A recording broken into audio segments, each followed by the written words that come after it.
Hello students, welcome again. This is the video solution of our previous topic जो कि हम पहले part 1 कर चुके हैं इसका, and the topic was the photoelectric effect and matter wave. ये इसी का part 2 है और part 2 and last. तो इस वाले वीडियो में ये पूरा photoelectric effect और matter wave आपका complete हो जाएगा 2020 तक. जिन लोगों को भी इसकी थ्योरी में प्रॉब्लम है वो एक काम कर सकते हैं। मैंने यहाँ पर इन्हीं वीडियोस में एक लिंक डाला हुआ है जिसमें मैंने अनअकैडमी पे जितनी भी फ्री क्लासेस ली हैं उन सारी फ्री क्लासेस के लिंक है और उसमें मैंने इस टॉपिक को कवर किया हुआ है, तो आप जाके वहाँ से थ्योरी भी पढ़ सकते हैं। So best of luck. देखते हैं कैसे क्वेश्चन आए हैं बाकी ईयर्स में। Next question, this question was asked in AAPMT 2012. Now let's see what is given in the question कि if the momentum of an electron is changed by p, so you have given the change in momentum, right? Then the de Broglie wavelength associated with it changes by 0.5%. This is what change in de Broglie wavelength. Then the initial momentum of electron will be, right? So you know that by the de Broglie hypothesis, lambda is equals to h upon p, where h is constant. So I can also write it as delta lambda by lambda into 100 is equals to delta p by p into 100. मैं इसको ऐसे भी लिख सकता हूँ। So guys अब यहाँ पे क्या देख रहे हैं कि 0.5% यहाँ पर चेंज हुआ है, right? So this is percentage change. So what I can say कि 0.5 would be equals to the change in momentum, that is what p divided by initial momentum into 100. I can write it like this, कि change in momentum is p, initial momentum is pi. So if I solve this, then I can also write it as pi is equals to the 100 into 0.100 by 0.5 into p, ऐसे लिख सकता हूँ मैं इसको। और 100 by 0.5 is basically that would be 200p. So initial momentum would be equals to the 200p. So your answer would be this option. तो इस question में ऐसा स्पेशल कुछ नहीं था, जो डेटा दिए हुए थे उस डेटा पे हमने परसेंटेज एरर लगाया और हमारा काम हो गया। Clear? Next question was asked in AIIMS 2012. इसमें क्या दिया हुआ देखते हैं कि a photon is incident having frequency this. So जो फोटोन गिर रहा है उसकी फ्रीक्वेंसी आपको दे रखी है। Threshold frequency of the metal is this. So you have the threshold frequency also. And you need to find out the kinetic energy of the ejected electron. So we know that according to the Einstein equation, E is equals to work function phi plus kinetic energy maximum. तो यहाँ से अगर आप kinetic energy maximum का value निकालेंगे guys, तो आपके पास में जाएगा E माइनस फाई, जहाँ पर E का वैल्यू होगा एच न्यू माइनस फाई का वैल्यू होगा एच न्यू नॉट। तो यहाँ पर आप लिख सकते हैं this would B H into new minus new not, ऐसा आप लिख सकते हैं। Now this is basically new, right? And this one is what? New not, threshold frequency. अब देखिए यहाँ पे लिखा हुआ है 10 पावर 14, तो इसको क्यों ना एक काम करूं कि इसको 10 इंटू 10 पावर 13 कर दूं। जैसे मैं ऐसा करूंगा तो मेरे पास में आ जाएगा h का वैल्यू 6.6 इंटू 10 पावर माइनस 34। ये तो h का वैल्यू सब्स्टिट्यूट कर दिया। New has value 10 into 10 power 13 minus new not 5 into 10 power 13, तो 10 पावर 13 बाहर आ गया। जैसे ही आप इसको सॉल्व करेंगे तो आपका आंसर निकल के आ जाएगा 3.3 into 10 power minus 20 joule. So this would be the kinetic energy of the emitted electron. So your answer would be the third option. Clear? Next question. This one is asked in NEET UG 2013. For photoelectric emission from a certain metal, the cutoff frequency is nu. तो यहाँ cut off frequency का मतलब threshold frequency है। So you have given the threshold frequency nu not as nu. If the radiation of the frequency 2 nu impinges on the metal plate, the maximum possible velocity of the emitted electron will be, mass of the electron आपको दिया हुआ है. So we know that according to the Einstein equation, E is equals to phi plus kinetic energy maximum यानी half m into v square or v max square, or you can also write it as half m into v max square is equals to E, that is 2h nu, minus phi, that is h nu naught, and nu naught is given as nu. So this would be equals to h nu. So I can write the v max as 2h nu divided by m, square है तो square root ले लेंगे. So my answer would be like this, under root of this. So V max is equals to your under root of 2h nu by m. So answer would be the fourth option. Again, the easiest question based on the photoelectric equation, right?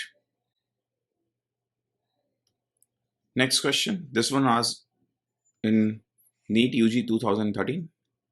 The wavelength lambda E of an electron and lambda p of a photon have same energy E.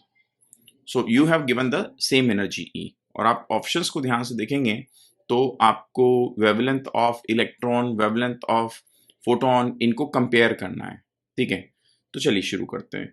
जब क्या करने वाले हैं, E is equals to S C by lambda. तो यहाँ lambda photon आ जाएगा, तो यहाँ से लैम्डा फोटोन का वैल्यू निकालेंगे बेटा, तो आप पास में आ जाएगा एस सी बाय ई. ये तो आ गया लैम्डा फोटोन, जहां पर h कांस्टेंट, c कांस्टेंट और e भी कांस्टेंट, क्योंकि e की टर्म में देना है. अब ये तो हुआ इसका बात. अब इलेक्ट्रॉन के बारे में बात करेंगे तो lambda electron is equals to h upon p, यानी मोमेंटम ऑफ इलेक्ट्रॉन. तो अगर इसकी एनर्जी E है तो ये जो एनर्जी E होगी, this should be equals to p square by 2m. So p is equals to under root of 2me. So I can write it as h upon under root of 2me, right? अब मुझे इनमें proportionality का कोई relation लेके आना है. जब proportionality का रिलेशन लेके आना है तो मैं क्या देख रहा हूं यहाँ पर कि एच सी तो कांस्टेंट है, इसको तो भूल जाते हैं, एनर्जी की टर्म में सोचते हैं. जब एनर्जी की टर्म में सोचेंगे तो यहाँ लैम्डा पी जो है इसका स्क्वायर अगर आप करेंगे तो नहीं, एनर्जी टर्म में सोचेंगे तो यहाँ अगर आप लैम्डा ई का स्क्वायर कर दे बेटा, तो आप पास में आ रहा है H square upon 2me, right. और यहाँ पर अगर आप ई का वैल्यू सब्स्टिट्यूट कर दें तो lambda E square is equals to H square upon 2me. E का वैल्यू मैं इस इक्वेशन से सब्स्टिट्यूट कर रहा हूँ, तो ई का वैल्यू आ जाएगा मेरे पास में H C upon lambda P. ये वैल्यू आ गया. अब आप देखो ये पूरी टर्म जो होगी वो कांस्टेंट होगी. इसका मतलब क्या हुआ कि लैम्डा ई स्क्वायर का वैल्यू प्रोपोर्शनल आ गया लैम्डा फोटोन के, यानी इलेक्ट्रॉन की वेवलेंथ का जो स्क्वायर होगा that is proportional to the wavelength of photon. So your answer would be this option. ये आपका आंसर जाएगा. क्लियर भाई? बस यहां पर हमने एनर्जी को ही ध्यान में रखा है. ये वाला जो क्वेश्चन है बेटा, ये एम्स 2013 में आया है. इस क्वेश्चन में क्या दिया हुआ है कि if the velocity of a particle is 3 times the velocity of that electron, so velocity of particle is given as 3 times of the velocity of electron. The ratio of de Broglie wavelength of particle to the electron is this, and you need to identify the particle. ठीक है, अब answer पहले देख लो. Neutron, deuteron, alpha particle और tritium. तो इसका मतलब आप यहाँ पर पार्टिकल के मास से ही कुछ आइडिया लगा पाओगे. तो आपको जो दिया हुआ है वहीं से प्रोसीड करना शुरू करो. आपको दिया हुआ है कि lambda particle to the lambda electron, इनका रेशियो दिया हुआ है एंड दैट इज 1.814 इंटू 10⁻⁻⁴. आप जानते हैं बेटा कि lambda is equals to H upon P होता है। अब एच तो दोनों में है, यानी lambda inversely proportional to P हुआ, यानी आप इसको लिख सकते हो momentum of electron divide by momentum of particle. Momentum of electron लिखेंगे तो mass of electron into velocity of electron लिखना पड़ेगा, और इसको आप लिखेंगे mass of particle into velocity of the particle, and the velocity of particle is 3 time of the velocity of the electron. तो ये दोनों कैंसिल आउट हो गए बेटा। जैसे कैंसिल आउट हुआ तो अब आप पास में बन गया mass of particle is equals to the mass of electron, that is 9.1 into 10 power minus 31 kilogram divided by 3 multiply by, ये इसको नीचे लेके आ जाए तो 1.814 into 10 power minus 4। जैसे इसको सॉल्व करेंगे बेटा तो उसका वैल्यू आ रहा है around 1.68 into 10 power minus 27 kilogram, 10 power minus 27 kilogram. और हम जानते हैं ये वाला जो मास होता है that is the mass of a neutron, इसलिए आपका आंसर आ जाएगा मास ऑफ न्यूट्रॉन। तो अदर जो पार्टिकल होगा that particle should be a neutron particle. Clear? This question was asked in APMT 2014। इसमें क्या दिया हुआ है कि light with the energy flux this falls on a perfectly reflecting surface at the normal incidence. If the surface area is this, then the average force exerted on the surface. आपको याद होगा कि जब भी लाइट किसी surface के ऊपर perpendicularly fall करती हैं और उसके बाद में रिफ्लेक्ट हो जाती हैं, तो उस केस में जो रेडिएशन प्रेशर होता है इसका फॉर्मूला होता है 2I/c, और रेडिएशन प्रेशर होता है फोर्स पर यूनिट एरिया। तो यहां से अगर आप फोर्स की कैलकुलेशन करेंगे तो दैट इज 2IA/c आ जाएगा। यहां पर अगर आप इंटेंसिटी देखें बेटा तो आपको दिया हुआ है 25 इंटू 10 पावर 4। एरिया अगर आप बात करेंगे तो 15 सेंटीमीटर स्क्वायर, ऐसा यूनिट सिस्टम में कन्वर्ट करोगे तो 10 पावर माइनस 4 बन जाएगा। क्यों? क्योंकि 1 सेंटीमीटर स्क्वायर जो होगा 10 पावर माइनस 2 के इक्वल होगा। 1 centimetre is equals to 10 power minus 2 metre, तो centimetre square is equals to 10 power minus 4 metre. तो ये दोनों तो स्वाहा, डिवाइडेड बाय 3 इंटू 10 पावर 8। अब जैसे ही बेटा इसको सॉल्व करेंगे तो आपका आंसर आ जाएगा 2.5 into 10 power minus 6 Newton. Right? तो यहां आपको ये वाला फॉर्मूला याद होना चाहिए था। Clear? Next question, this was asked in APMT 2014। इसमें क्या दिया हुआ है कि when the energy of the incident radiation is increased by 20%, the kinetic energy of the photoelectron emitted from the metal surface is increased from this to this. The work function of the metal is, हम जानते हैं metal का work function कभी नहीं बदलेगा। तो पहले मान लेते हैं एनर्जी E आ रही है। जब एनर्जी E आ रही है तो work function phi plus kinetic energy आपके पास में मान लेते हैं K1 है, तो मैंने इसको मान लिया K1। फिर सेकंड केस में क्या किया हमने, एनर्जी को 1.2 टाइम ऑफ ई कर दिया। अब आप बोलेंगे 1.2 टाइम ऑफ ई कैसे किया? कि भैया पहले आप पास में 100 रुपए थे, अब वो 20% बढ़ गए तो 120 रुपए बन गए ना। ठीक है, तो अगर 1 रुपया था 20% बढ़ेगा तो 1.2 बनेगा। तो एनर्जी 20% बढ़ गई, इसका मतलब 1.2 ऑफ ई हो गई, is equals to work function कभी नहीं बदलता प्लस काइनेटिक एनर्जी K2। तो हम क्या देख रहे हैं भाई कि यहाँ पर ये जो ई है ये ही पापी है, तो इसको हटाना पड़ेगा। तो इसको हटाने के लिए इसको हम लिख सकते हैं 1.2 ऑफ ई। ई का वैल्यू है 5 plus K1 is equals to 5 plus K2। K2 ध्यान रखिए यहाँ पर ये वाला है। राइट? जब इसको फर्दर सॉल्व करोगे बेटा तो आपके पास में आ जाएगा इसका value 1.25 minus 5 is equals to K2 minus 1.2 of K1। मैंने इसको फर्दर सॉल्व कर लिया है, तो हम लिख सकते हैं 0.2 of 5 is equals to K2 यानी 0.8 minus 1.2 of K1 that is 0.5। जब आप इसको फर्दर सॉल्व करेंगे तो you can write the 0.25 is equals to 0.8 minus of 0.6, यानी 0.25 इज इक्वल्स टू 0.2, ये दोनों स्वाहा। सो फाई का वैल्यू 1 इलेक्ट्रॉन वोल्ट आहा, और यही आपका आंसर हो जाएगा। So your answer would be the second option. Clear? Next question, this was asked in APMT 2014। इसमें क्या दिया हुआ है, if the kinetic energy of the particle is increase to 16 time its previous value, यानी कि पहले काइनेटिक एनर्जी को आप अगर k मानेंगे, ठीक है, तो बाद में काइनेटिक एनर्जी जो करनी पड़ेगी आपको 16 टाइम करनी पड़ेगी।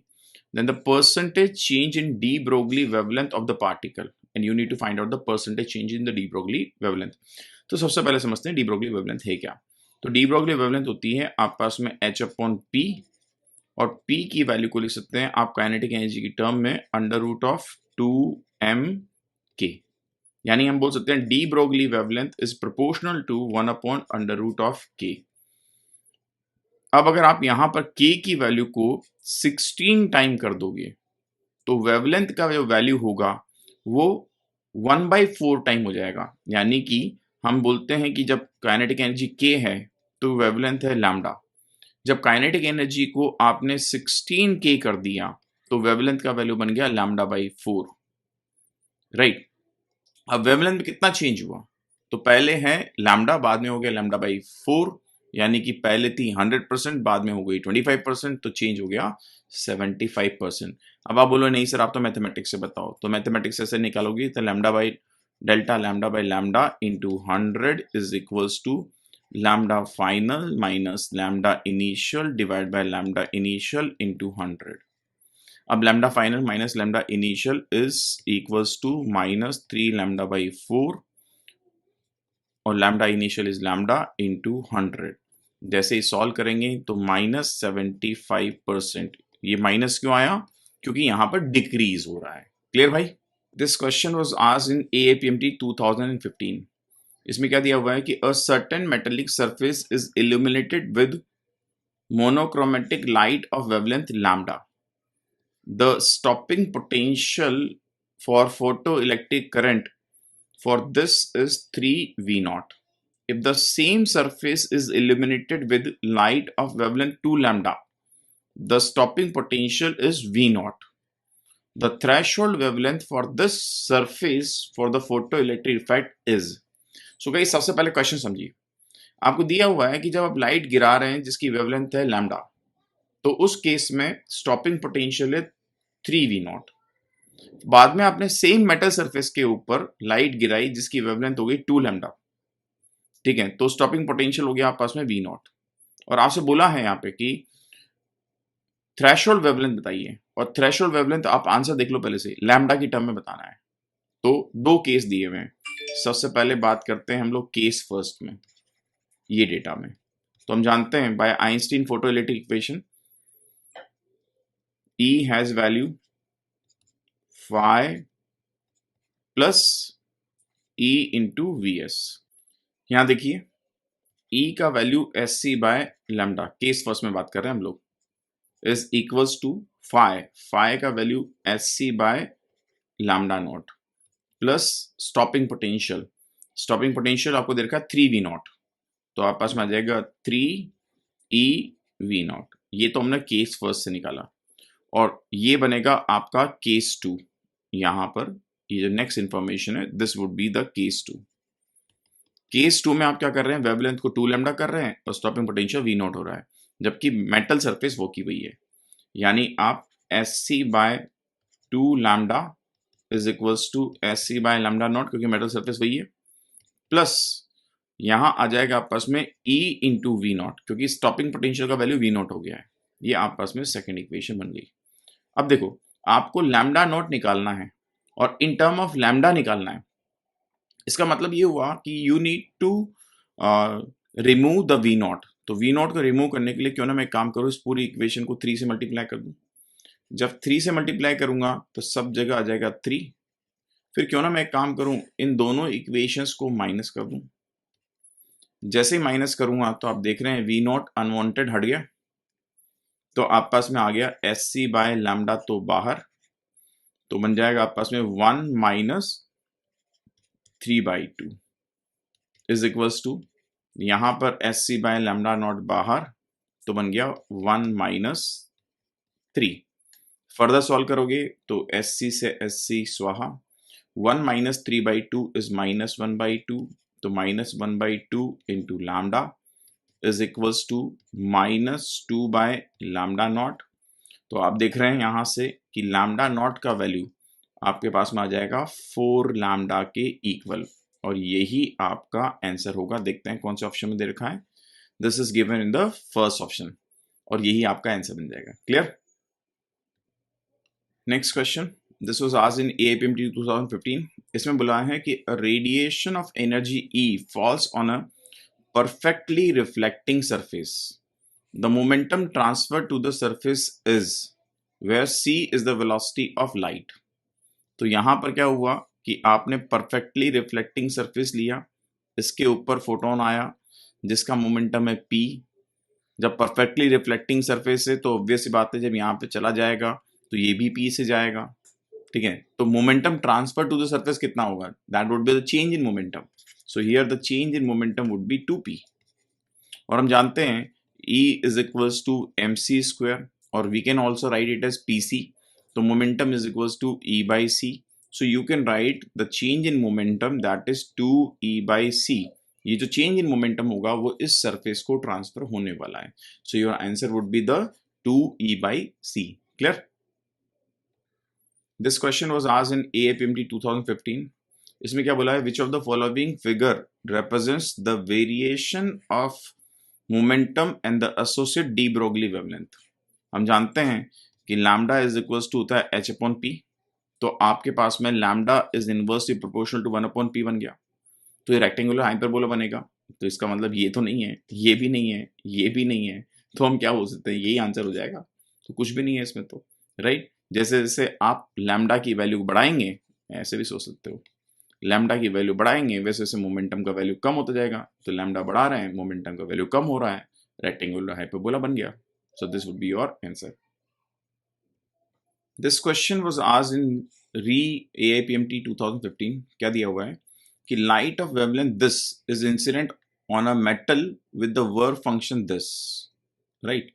लाइट का वेवलेंथ दिया हुआ है, मेटल का वर्क फंक्शन दिया हुआ है, और आज बोला है the de Broglie wavelength of emitted electron. तो सबसे पहले देखो भाई, ये जो इलेक्ट्रॉन फॉल हो, सॉरी, यहाँ पे जो लाइट फॉल हो रही है यानी फोटोन फॉल हो रहा है, उसका वेवलेंथ दिया हुआ है। तो फोटोन की एनर्जी कितनी हो जाएगी? तो हम जानते हैं एनर्जी होती है एस सी बाई लैम्डा, यानी 12,400 electron volt angstrom divided by lambda, यानी कि 5000 एंगस्ट्रॉम। 500 नैनोमीटर जो होगा वो 5000 एंगस्ट्रॉम के इक्वल होगा। तो एंगस्ट्रॉम से एंगस्ट्रॉम कैंसिल आउट हो गया, यहाँ डबल जीरो से डबल जीरो कैंसिल आउट हो गया। जब इसको सॉल्व करेंगे तो उसका वैल्यू आता है 2.48 इलेक्ट्रॉन वोल्ट। इस एनर्जी का फोटोन यहाँ पर गिर रहा है। जब ये फोटोन गिरेगा तो गिरने की वजह से इलेक्ट्रॉन निकलेगा। अब इलेक्ट्रॉन की काइनेटिक एनर्जी क्या होगी? अगर ये निकालना है तो हम आइंस्टीन की फोटोलिटिक इक्वेशन यूज कर दें। E is equals to work function phi plus kinetic energy maximum. तो यहां से अगर आप मैक्सिमम काइनेटिक एनर्जी निकालेंगे तो that would be E minus phi, यानी कि 2.48 माइनस फाई 2.28, सो 2.28, राइट। जैसे इनको माइनस किया तो आप पास में 0.2 आ गया, राइट। तो ये तो एक पार्ट हुआ 0.2 electron volt. So this is what, this is the maximum kinetic energy of the emitted electron, that is 0.2 electron volt, right. अब इसकी डी ब्रोगली वेवलेंथ निकालनी है, तो हम जानते हैं कि लैम्डा ऑफ इलेक्ट्रॉन जो होगा that would be equals to 0.2 electron volt है, यानी कि वो पोटेंशियल जिससे इलेक्ट्रॉन को एक्सेलरेट करवाया गया होगा दैट वुड बी 0.2 वोल्ट। हम ऐसा बोल सकते हैं। हम जानते हैं de Broglie wavelength of electron होती है 12.27 upon under root V angstrom. तो जब यहां पर v का वैल्यू पुट करेंगे बेटा आप 12.27 अपॉन अंडर रूट 0.2, ठीक है। एंगस्ट्रॉन्ग में रहने देते हैं, बाद में सोचेंगे इसको। जब इसको फर्दर सॉल्व करेंगे तो आपके पास में आ जाएगा 12.27 √2। √2 का जो स्क्वायर रूट होता है दैट इज 0.45 एंगस्ट्रॉन्ग। जब इसको सॉल्व करेंगे बेटा तो आपके पास में आ जाएगा इसका वैल्यू 27.26 एंगस्ट्रॉन्ग, या फिर अब लिख देते हैं 10⁻⁻10। तो उसको राउंड ऑफ कर दो तो लैम्डा इलेक्ट्रॉन का वैल्यू निकल रहा है आपके पास में 2.8 इंटू 10⁻⁻9 मीटर। ये आप पास में वेवलेंथ निकलेगी। अब 2.8 इंटू 10⁻⁻9 मीटर तो इस ऑप्शन में भी दिया हुआ है, इसमें भी दिया हुआ है। अब लेस देन चूज करें कि मोर देन चूज करें, ये नई प्रॉब्लम आ गई। तब इस प्रॉब्लम को कहां से सॉल्व करें? देखो यहां दे रखा है काइनेटिक एनर्जी का वैल्यू मैक्सिमम। इसका मतलब जो इलेक्ट्रॉन निकलेगा उसकी एनर्जी 0 टू मैक्सिमम होगी। जो इलेक्ट्रॉन निकलेगा उसका काइनेटिक एनर्जी 0 टू मैक्सिमम होगा। अगर काइनेटिक एनर्जी 0 ले लिया आपने तो जो डी ब्रोगली वेवलेंथ आएगी वो थ्योरेटिकली टेंड्स टू इन्फिनिटी आएगी। और अगर मैक्सिमम ले लिया तो जो डी ब्रोगली वेवलेंथ आएगी दैट इज 2.8 इंटू 10⁻⁻9 मीटर। तो गाइज यहाँ क्या कॉन्सेप्ट छुपा हुआ है कि यहां से निकलने वाला जो इलेक्ट्रॉन होता है उसकी मैक्सिमम काइनेटिक एनर्जी ये है। मिनिमम काइनेटिक एनर्जी 0 भी हो सकती है, तो 0 से मैक्सिमम तक काइनेटिक एनर्जी कुछ भी पॉसिबल है। तो जो मिनिमम काइनेटिक एनर्जी होगी उसके साथ में जो थ्योरेटिकल डी ब्रोगली वेवलेंथ होगी दैट वुड बी इन्फिनिटी। लेकिन अगर आप मैक्सिमम लेंगे तो ये वेवलेंथ आएगी। इसका मतलब बाकी जो वेवलेंथ होगी वो ये जो वेवलेंथ मैंने निकाली है this is minimum wavelength. This is what? This is minimum wavelength. बाकी सारे इलेक्ट्रॉन की जिनकी एनर्जी इससे कम है उनकी इससे ज्यादा आने वाली है। So your answer would be the fourth option. Clear? Last part इसका काफी इंटरेस्टिंग था। This question was asked in re AIPMT 2015। इसमें क्या दिया हुआ है कि a photo electric surface is illuminated successively by monochromatic light of wavelength lambda and lambda by 2 if the maximum kinetic energy of the emitted photoelectron in the second case is 3 times that in the first case, the work function of the surface of the material is, you need to comment on the work function। और आप अगर work function को ध्यान से देखें तो lambda की term में दिया हुआ है। तो सबसे पहले क्वेश्चन को समझिए आप। एक बार आपने लाइट डाली जिसकी वेवलेंथ है लैम्डा, फिर दूसरी बार आपने लाइट डाली जिसकी वेवलेंथ है लैम्डा बाई 2। पहले अगर फर्स्ट केस में इलेक्ट्रॉन की काइनेटिक एनर्जी k है तो सेकंड केस में काइनेटिक एनर्जी 3k बन रही है, राइट? तो चलिए केस बाय केस डिस्कस करते हैं। बाय आइंस्टीन फोटोइलेक्ट्रिक इक्वेशन अगर फर्स्ट केस में आप देखोगे तो आप जानते हैं E is equals to phi plus kinetic energy maximum, ये जनरल इक्वेशन है। तो अगर आप देखें तो फर्स्ट केस में लाइट का वेवलेंथ है लैम्डा, तो SC by lambda is equals to, आपको वर्क फंक्शन के ऊपर कमेंट करना है तो work function is phi plus kinetic energy maximum, पहले केस की हमने k मान ली। सेकंड केस में हमने क्या किया बेटा, डी ब्रोगली वेवलेंथ को, यहां जो फोटोन गिर रहा है उसकी वेवलेंथ को आधा कर दिया, तो जो एनर्जी हो जाएगी वो SC बाय लैम्डा बाय 2 ये बन जाएगी, यानी 2 ऊपर चला जाएगा। वर्क फंक्शन नहीं बदलेगा क्योंकि मेटल वही है, प्लस काइनेटिक एनर्जी। अब सेकंड केस में जो काइनेटिक एनर्जी हुई है वो 3 time of the first case बन गई है, ये सेकंड केस हुआ। अब आपको वर्क फंक्शन निकालना है और आंसर्स देखो, आंसर में k नहीं है, इसका मतलब आपको k को एलिमिनेट करना पड़ेगा।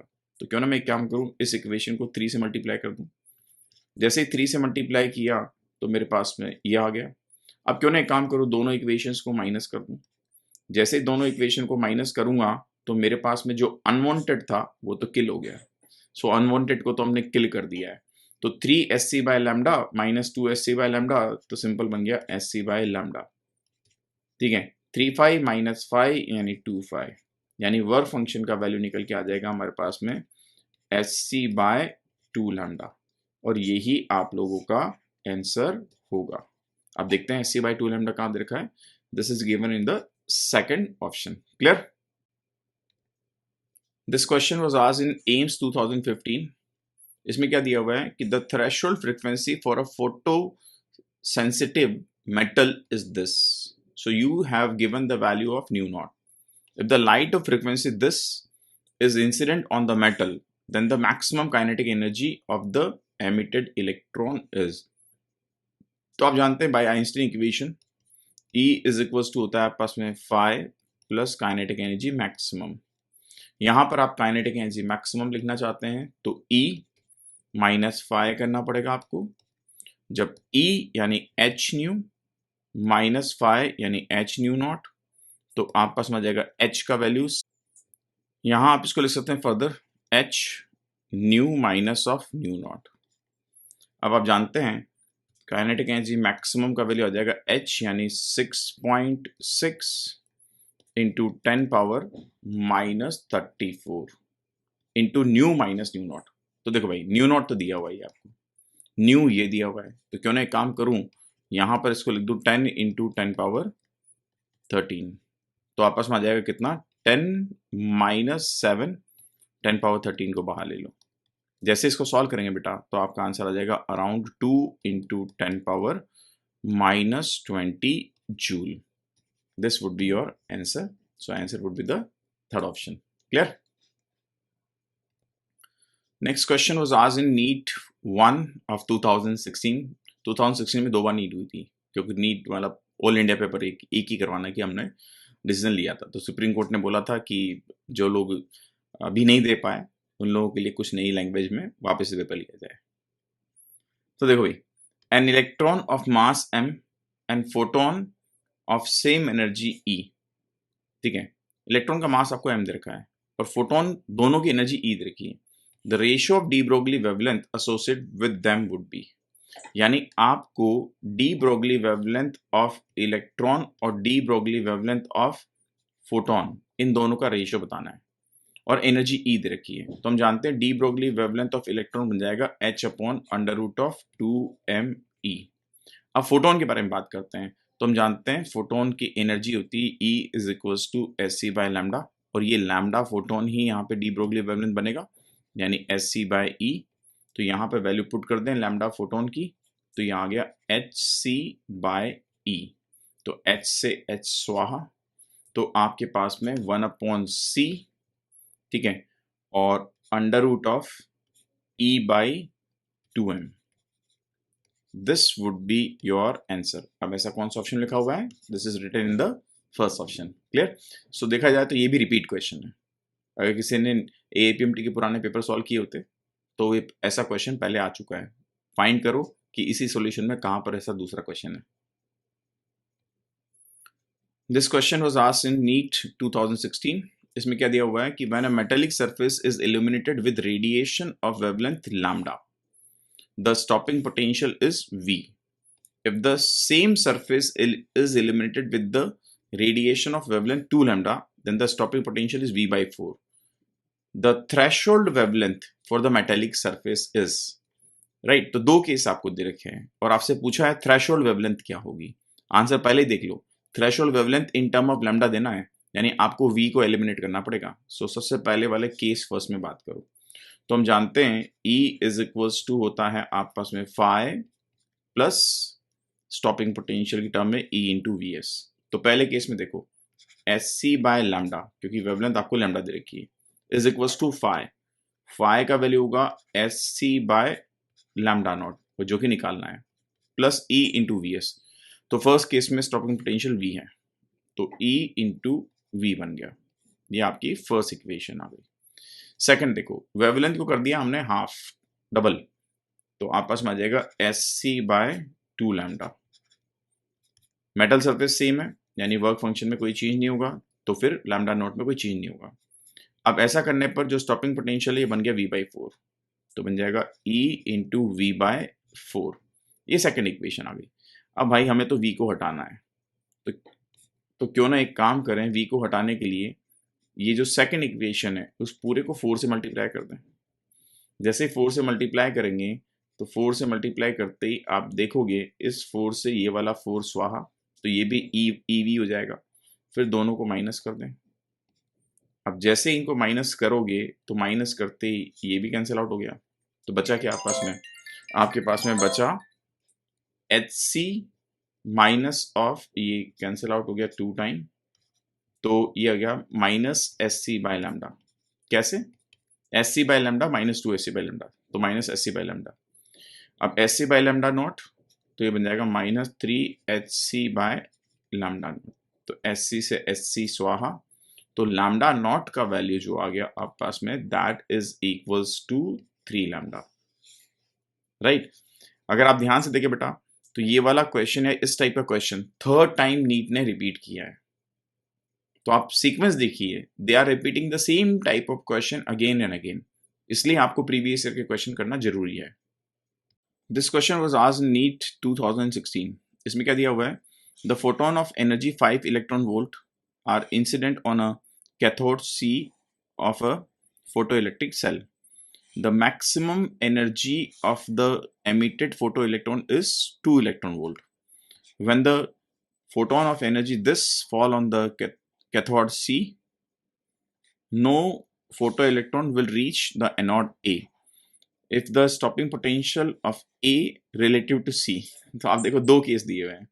फर्स्ट केस में आपको फोटोन का एनर्जी दे रखा है E, और आपको दिया हुआ है यहाँ पर कि maximum energy of the emitted photo electron, यानी काइनेटिक एनर्जी मैक्सिमम दे रखी है, ठीक है।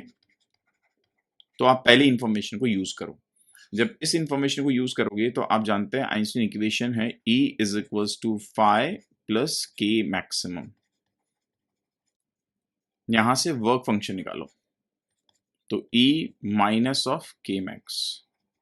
तो फर्स्ट केस में देखो E दे रखा है आपको 5, के मैक्स दे रखा है 2, यानी वर्क फंक्शन कितना हो गया? 3 इलेक्ट्रॉन वोल्ट। ये आपके पास में वर्क फंक्शन हो गया, यानी इस मेटल सरफेस का वर्क फंक्शन 3 इलेक्ट्रॉन वोल्ट हो गया। अब आपने एनर्जी कितनी फॉल करे बाद में? 6 इलेक्ट्रॉन वोल्ट। तो 6 में से 3 तो खर्च हो जाएगी उसको इलेक्ट्रॉन को बाहर निकालने में, ठीक है। और उसके बाद में भी ये नहीं पहुंच पा रहा है, यानी जो स्टॉपिंग पोटेंशियल लगाना पड़ेगा वो आपको लगाना पड़ेगा 3 वोल्ट का, राइट। तो इस चीज को मैं थोड़ा एक बार फिर से एक्सप्लेन कर देता हूं। बाद में आपने एनर्जी कर दी कितनी? 6 इलेक्ट्रॉन वोल्ट। तो 6 is equals to work function है 3 प्लस काइनेटिक एनर्जी मैक्सिमम। तो अगर आप सेकंड केस में देखेंगे तो काइनेटिक एनर्जी मैक्सिमम का वैल्यू आ जाएगा आपके पास में 6 माइनस 3, यानी 3 इलेक्ट्रॉन वोल्ट। अब 3 इलेक्ट्रॉन वोल्ट वाले इलेक्ट्रॉन को अगर आपको रोकना है तो आपको स्टॉपिंग पोटेंशियल लगाना पड़ेगा। कितना स्टॉपिंग पोटेंशियल लगाओगे? 3 वोल्ट का लगाओगे। अब इन्होंने बोला क्या है? A रिलेटिव टू C, तो आप पास में आ जाएगा -3 वोल्ट। क्लियर? क्योंकि नेगेटिव आपको लगाना है, stopping potential is always negative. Next question, this was asked in AIIMS 2016। इसमें क्या दिया हुआ है कि the electromagnetic wave of intensity this falls on a metal surface of area this is completely absorbed by it. Find out the force exerted by the beam. Don't you think this is again the repeat question? पहला ऐसा question आ चुका है, again वही बात बोलूंगा, previous year question करना must है। तो आप जानते हैं रेडिएशन प्रेशर होता है I/C, क्योंकि यहां पर फुल्ली एब्जॉर्ब हो गया। अगर रिफ्लेक्ट होता कंप्लीटली तो 2I/C। ये होता है फोर्स पर यूनिट एरिया। तो आपके पास में यहां से फोर्स निकालेंगे तो आ जाएगा IA/C। अब इंटेंसिटी दे रखी 1400, एरिया दे रखा है आपको कितना? 1.5, सब SI में दिया हुआ है। C यानी कि 3 इंटू 10⁻8 मीटर पर सेकेंड, राइट। सारी वैल्यूज आपको दी हुई है। जैसे ही आप इसको सॉल्व करेंगे तो आप पास में आंसर आ जाएगा around 7 into 10⁻⁻6 newton, and this would be your answer, जो कि फोर्थ ऑप्शन होगा। Clear? This question was asked in NEET 2017। इसमें क्या दिया हुआ है आपको कि the de Broglie wavelength of a neutron in thermal equilibrium with the heavy water at temperature T kelvin and mass m is. De Broglie wavelength बतानी है, temperature T kelvin में दिया हुआ है, और ये हेवी वाटर, और इसका कोई स्पेशल सिग्निफिकेंस नहीं है। इतना ही बोल सकते हो आप कि न्यूट्रॉन फ्रीली एग्जिस्ट नहीं करता, इसलिए इन्होंने इसको ऐसा बोला है। तो हम जानते हैं कि लैम्डा इज इक्वल होता है H/P, राइट। वैसे तो इसका आप डायरेक्ट फॉर्मूला भी जानते हैं, ठीक है। या फिर अगर पूरा तरीके से करना चाहो तो यहाँ पर हम जो इसकी एनर्जी बोलेंगे वो बोलेंगे 3/2 ऑफ KT, ठीक है। और इसको फर्दर लिख सकते हैं हम H/√2m ई, जब यहाँ पर ई का वैल्यू डालोगे आप तो आ जाएगा h upon under root of 2m E का वैल्यू 3/2 ऑफ के टी, 2 से 2 स्वाहा, सो आप पास में H upon under root 3m/kt, ये आंसर निकल जाएगा। तो h upon under root 3m/kt first option में दिया हुआ है, so this would be your answer. तो ये तो सिंपल थ्योरेटिकल क्वेश्चन था। नीट 2017, इसमें क्या दिया हुआ है कि the photoelectric threshold wavelength of silver is this, so you have given the threshold wavelength, the velocity of the electron ejected from the silver surface by ultraviolet light of wavelength this, right? आपको velocity पूछी है, so you need to find out the velocity of the ejected electron, और आपको light का wavelength दिया हुआ है ये, यानी लैम्डा आपको गिवन है, राइट? और h का वैल्यू दिया हुआ है, c का वैल्यू दिया हुआ है। ध्यान रखें अगर किसी क्वेश्चन में डेटा दे रखे हो तो आपको वही यूज करने चाहिए। तो आप जानते हैं आइंस्टीन इक्वेशन से E is equals to phi plus half m v square होगा। यहां से अगर आप हाफ एम वी स्क्वायर का वैल्यू निकालेंगे तो आ जाएगा E माइनस फाई, या फिर यहां से आप V का जब उसको सॉल्व करेंगे बेटा तो आपस में आ जाएगा एस सी तो बाहर 1/λ माइनस 1/λ0, या फिर आपस में बन जाएगा इसका value V is equals to 2hc/m 1/λ minus 1/λ0, इस पूरे का स्क्वायर रूट। कैलकुलेशन मैं आपके ऊपर छोड़ रहा हूँ, जब सॉल्व करेंगे तो अराउंड आएगा 6 × 10⁵ मीटर पर सेकेंड। एक बात आपको जरूर बोलूँगा यहाँ पे कि ध्यान रखिएगा, जब इसको आप वैल्यू पुट करेंगे तो इसको 1.6 × 10⁻19 से जरूर मल्टीप्लाई करना, यानी इस इलेक्ट्रॉन वोल्ट में जो इलेक्ट्रॉन लिखा हुआ है इसको आप पुट कर देना 1.6 × 10⁻19, right? This question was asked in NEET UG 2018। इसमें क्या दिया हुआ है कि an electron of mass m with initial velocity v naught I cap, where v naught is more than 0, enter in the electric field minus E naught I cap. E naught is constant and more than 0 at t is equals to 0. The lambda naught is the de Broglie wavelength initially, then the de Broglie wavelength at time t. तो आप देखिए सबसे पहले given क्या है। Given है यहाँ पर कि जो इलेक्ट्रिक फील्ड है दैट इज E नॉट, और ये नेगेटिव डायरेक्शन में है, माइनस आई कैप की डायरेक्शन में, यानी आपको इस तरफ दे रखा है, तो यहां दिया हुआ है electric field negative x direction में इस तरफ। अब एक इलेक्ट्रॉन को हमने लिया बेटा, राइट, और एक इलेक्ट्रॉन को हमने लिया और इस इलेक्ट्रॉन को प्रोजेक्ट किया इस डायरेक्शन में with the velocity of v not. तो यहां जो कॉन्सेप्ट है वो इलेक्ट्रोस्टैटिक्स का काम में आएगा कि इलेक्ट्रॉन के ऊपर जो फोर्स लगता है वो इलेक्ट्रिक फील्ड के अपोजिट डायरेक्शन में फोर्स लगता है। तो इलेक्ट्रिक फील्ड अगर लेफ्ट साइड में है तो फोर्स लगेगा राइट साइड में, यानी इस तरफ लगेगा इलेक्ट्रोस्टैटिक फोर्स, और इस इलेक्ट्रोस्टैटिक फोर्स का जो वैल्यू होगा that is equals to Q into e, यानी E into e that is equals to mass into acceleration, यानी यहां से एक्सेलरेशन ऑफ इलेक्ट्रॉन आ गया E/m। तो आफ्टर टी टाइम इलेक्ट्रॉन का जो वेलोसिटी होगा v is equals to u plus a t. तो आफ्टर टी टाइम इसकी वेलोसिटी बन जाएगी v is equals to u, यानी v naught plus E/m into t, ये वेलोसिटी बन जाएगी।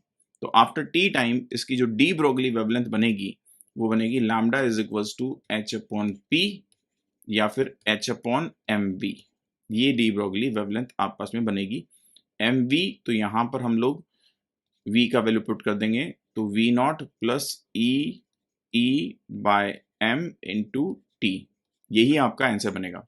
अब आंसर देखते हैं बेटा, जब आंसर देखोगे तो आंसर में तो लैम्डा नॉट भी दिया हुआ है। अब लैम्डा नॉट क्या है? इसकी इनिशियल वेवलेंथ, और इनिशियल वेलोसिटी कितनी है? v नॉट, यानी लैम्डा नॉट का वैल्यू आ जाएगा h/m v नॉट। तो क्यों ना एक काम करें कि हम लोग यहाँ से v नॉट बाहर ले लें। जैसे यहाँ से v नॉट बाहर निकालोगे तो आ जाएगा h/m v not 1 plus E/m into v not into T, और ये पूरी टर्म जो है वो लैम्डा का रोल प्ले करेगी। So you can write lambda is equals to lambda naught upon 1 plus e E upon m v naught into t, ये आपका फाइनल आंसर बन जाएगा। क्लियर भाई? So your answer would be this option. थोड़ा सा calculative था, electrostatics का concept भी इसमें यूज किया हुआ था। ठीक है, नेक्स्ट क्वेश्चन ये आया है नीट यूजी 2018 में। इसमें दिया हुआ है कि when the light of frequency 2 nu naught, where nu naught is the threshold frequency, is incident on the metal plate, then the maximum velocity of the electron is v1। तो यानी कि ये आपको केस फर्स्ट दिया हुआ है, ऐसे समझो आप। When the frequency of incident radiation is increased to 5 times of nu naught, the maximum velocity of electron emitted from the same plate becomes v2. Then the ratio of v2 by v1 आपको बताना है। तो देखते हैं भाई, तो हम जानते हैं आइंस्टीन इक्वेशन होती है E is equals to 5 plus half m v square. यानी हम क्या लिख सकते हैं कि हमारे पास में हाफ m v स्क्वायर का जो वैल्यू आ रहा है दैट इज E माइनस 5, यानी v का वैल्यू लिखा जा सकता है under root of 2 E minus 5 by m, right. अब m दोनों में सेम है, 2 दोनों में सेम है, तो अगर आप v1 बाई v2 का रेशियो निकालना चाहते हैं तो आपके पास simple under root of E1 minus 5 divided by E2 minus 5 बन जाएगा। अब देखिए बेटा, E1 क्या दे रखा है आपको? E1 आपको दे रखा है 2 न्यू नॉट, तो आ जाएगा आप पास में H into 2 nu not minus of new not, क्योंकि न्यू का वैल्यू H न्यू नॉट होता है।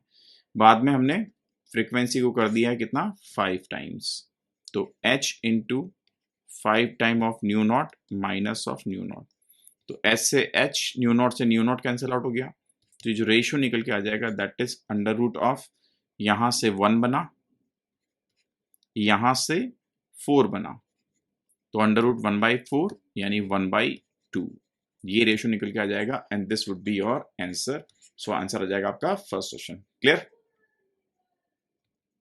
One more time repeated question, ये आया है एम्स 2018 में। इसमें दिया हुआ है कि when photon of wavelength lambda 1 is incident on surface, then the speed of ejected fastest electron is v1 meter per second. If the photon of wavelength lambda 2 incident on the same metal, then the speed of the fastest electron is v2, और आपको इनका difference बताना है। तो आप जानते हैं Einstein equation के हिसाब से E is equals to 5 plus kinetic energy maximum यानी हाफ m v स्क्वायर लिख सकते हैं। यहां से अगर आप हाफ m v स्क्वायर को लिखेंगे बेटा तो आ जाएगा आप पास में E माइनस 5, यानी यहां से v स्क्वायर की वैल्यू को लिखोगे आप तो आप पास में आ रहा है कितना? 2 time of E minus 5 divided bye m, ये आ रहा है। अब आपको निकालना है v2 square minus of v1 square. जैसे आप इसको करोगे बेटा तो 2/m तो बाहर आ गया, अंदर बन जाएगा आप पास में E2 minus 5 minus of E1 minus 5। अब आप क्या देख रहे हैं कि यहाँ 2/m तो वही रहा, लेकिन ये 5 कैंसिल आउट हो जाएगा ना, तो आप पास बन जाएगा E2 माइनस ऑफ E1। अब जैसे E का वैल्यू डालोगे तो 2hc/m ऑफ 1/λ2 माइनस 1/λ1, यानी आपका जो आंसर आ जाएगा, answer would be the third option. Clear? Next question, this was asked in the NEET UG 2019। इसमें क्या दिया हुआ है कि an electron is accelerated to the potential difference of 10,000 volt, the de Broglie wavelength is nearly. तो हम जानते हैं लैम्डा इलेक्ट्रॉन जो होता है डी ब्रोगली वेवलेंथ, उसका फॉर्मूला होता है 12.27 divide by under root V angstrom. तो यहां पर ध्यान से देखें आप, तो 12.27 divide by under root V is what? 10 power 4, तो under root 10 power 4 angstrom is 10 power minus 10 metre. तो जैसे ही आप इसको फर्दर करेंगे तो आपके पास में आंसर आ जाएगा 12.27 इंटू 10⁻⁻12 मीटर, यानी आपका आंसर आ जाएगा second option. Clear? This question was asked in NEET UG 2020।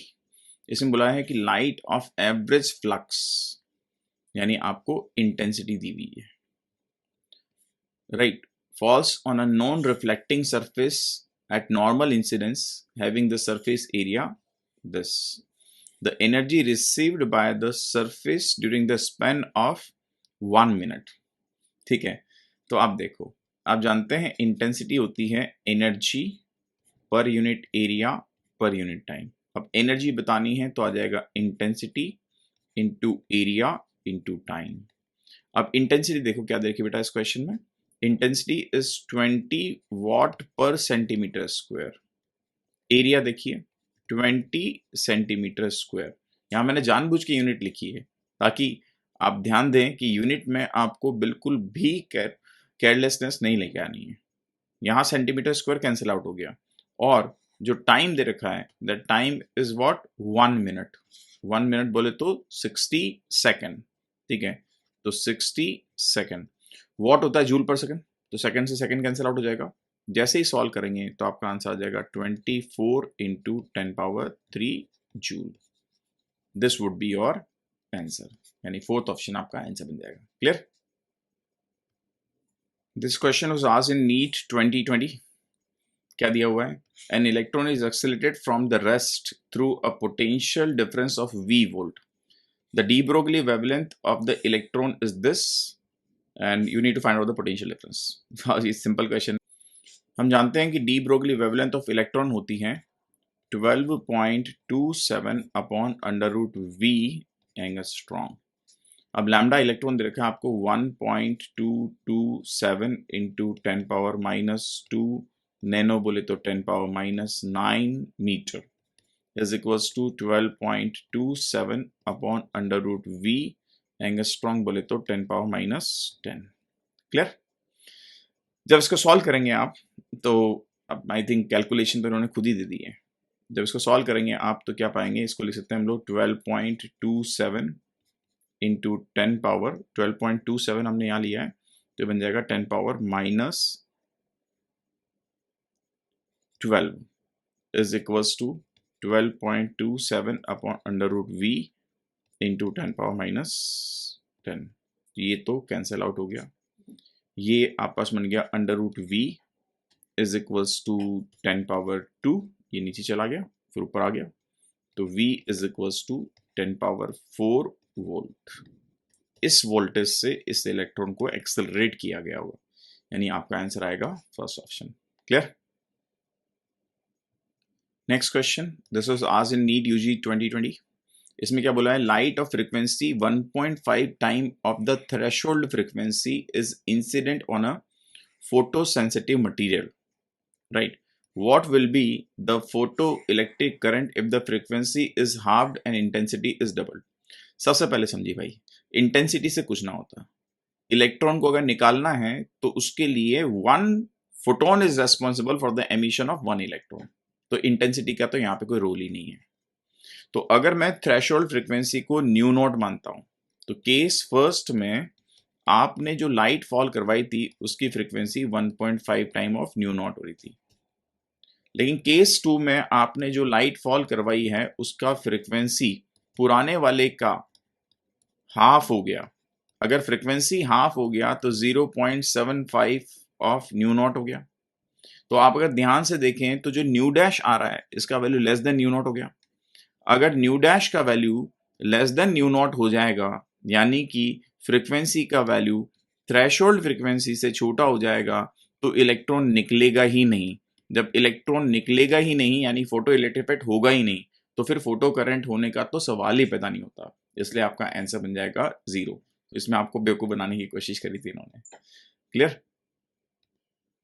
Next question is asked in NEET UG 2020। Corona में भी वापस रीपेपर करवाया इन्होंने, जो लोग कोरोना पॉजिटिव थे उनके लिए। देखते हैं कैसा क्वेश्चन दिया। The de Broglie wavelength of electron moving with the kinetic energy this electron की काइनेटिक एनर्जी आपको दे रखी है। इसका मतलब इस इलेक्ट्रॉन को जो मूव करवाया होगा, ठीक है, इसकी काइनेटिक एनर्जी आपको दे दी 144 इलेक्ट्रॉन वोल्ट।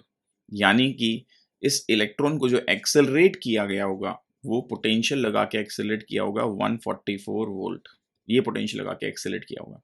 हम जानते हैं de Broglie wavelength of electron होती है 12.27 divided by under root V angstrom, या फिर इसको लिख सकते हैं 12.27 divided by under root of 144, ठीक है, इंटू 10⁻⁻10, या फिर इसको लिखा जा सकता है 12.27 डिवाइडेड बाय 12 इंटू 10⁻⁻10, राइट। तो फिर आप इसको सॉल्व करेंगे तो ये कैंसिल आउट हो रहा है 1.02 अराउंड। तो 1.02, तो आप जब इसको सॉल्व करेंगे यानी फर्दर इसको लिखेंगे तो आपको आंसर कैसे लिखना है, 102 की टर्म में लिखना है। तो ये बन गया आप पास में 102 इंटू 10⁻⁻12, ठीक है, यानी आप पास में आ जाएगा 102 इंटू 10⁻⁻3 नैनोमीटर, और यही आपका आंसर होगा। So your answer would be the first option. कितने क्वेश्चन दे दिए इन्होंने इस बेकार सी चीज के ऊपर, लैम्डा इलेक्ट्रॉन पे। This question was asked in NEET UG 2020 COVID. The wave nature of electron was experimentally verified by, wave nature of electron was verified by whom? By the Davisson and Germer. पूरा experiment पढ़ते हैं, पूछा क्या है इन्होंने। So guys, this was the video solution of your complete photoelectric effect and matter waves. I hope आप लोगों ने सारे क्वेश्चन को ढंग से ट्राई कर लिया होगा और वीडियो सॉल्यूशन देख लिया होगा। बाकी बहुत सारे टॉपिक्स के वीडियो सॉल्यूशंस मैंने किए हुए हैं प्रीवियस ईयर क्वेश्चन के, पूरी इसकी प्लेलिस्ट बनाई हुई है, आप उसको देखिए और फॉलो करिए और अपने लर्निंग प्रोसेस को स्ट्रॉन्ग करिए। ध्यान रखिएगा कि जैसे मैंने आपको इस सॉल्यूशन के ड्यूरेशन में बताया कि नीट वही क्वेश्चन बार बार रिपीट करता रहता है, तो प्रीवियस ईयर के क्वेश्चंस को आपको प्रैक्टिस करना मस्ट है। नीचे मैंने इसका लिंक डाल दिया है जहां से आप प्रीवियस क्वेश्चन डाउनलोड कर सकते हैं और वीडियो सॉल्यूशन भी है। तो अब आपके लिए तो कितना अच्छा हो गया यार, क्वेश्चन सॉल्व करो, ठीक है, जो नहीं आए उसको वीडियो सॉल्यूशन से देख लो। हमारे टाइम पे तो ऐसा नहीं होता था। सो गाइज, इसको ज्यादा से ज्यादा बेनिफिट लीजिए।